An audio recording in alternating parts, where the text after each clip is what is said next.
اس درس میں ہم فارسی کے لفظ تا کے بارے میں گفتگو کریں گے۔ فارسی میں جب آپ متن کو پڑھیں گے یا کسی گفتگو کو سنیں گے تو لفظ تا کا استعمال ہوتا ہے۔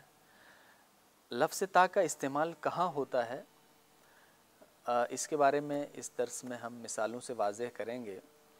تا کا ترجمہ ہوتا ہے تک۔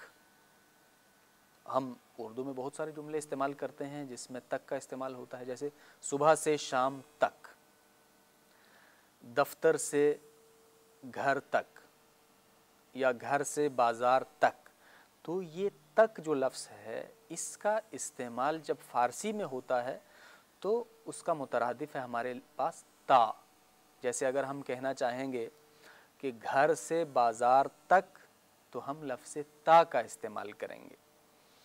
از خانے تا بازار، گھر سے بازار تک۔ صبح سے شام تک، از صبح تا شب، صبح سے شام تک۔ از اول تا آخر، شروع سے آخر تک۔ تو جہاں پر بھی ہمیں فارسی میں تک کے معنی لینا ہوں اس کے لیے ہم لفظ تا کا استعمال کریں گے۔ جیسے ہم کہنا چاہتے ہیں یونیورسٹی سے لائبریری تک، تو اس کے لیے ہم کہیں گے از دانشگاہ تا کتاب خانے۔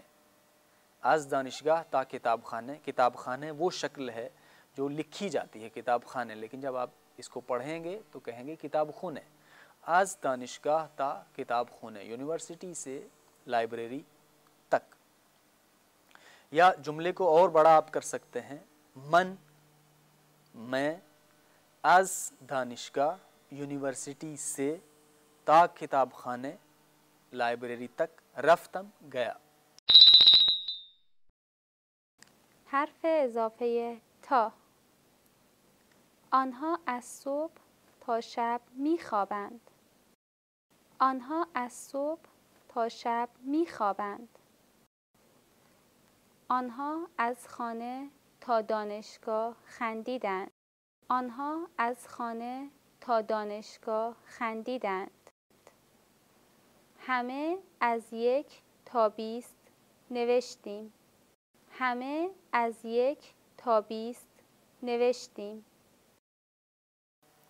تو تک کا استعمال جملے میں جہاں بھی ہوگا اردو میں، وہاں فارسی میں آپ اس کے مترادف کے طور پر تا کا استعمال کریں گے، جملہ چھوٹا ہو یا بڑا۔ دونوں کی مثالیں میں نے آپ کے سامنے رکھی۔ چھوٹے جملے میں بھی تا اسی طریقے سے استعمال ہوتا ہے۔ جملات کو آپ بڑا کر کے لکھیں تب بھی تا کا استعمال اپنی جگہ پر وہی رہے گا۔ مختلف مثالوں میں آپ خود بھی اسے استعمال کر کے دیکھ سکتے ہیں۔ از مسجد تا بازار، مسجد سے بازار تک۔ از خانے تا شہر، گھر سے شہر تک۔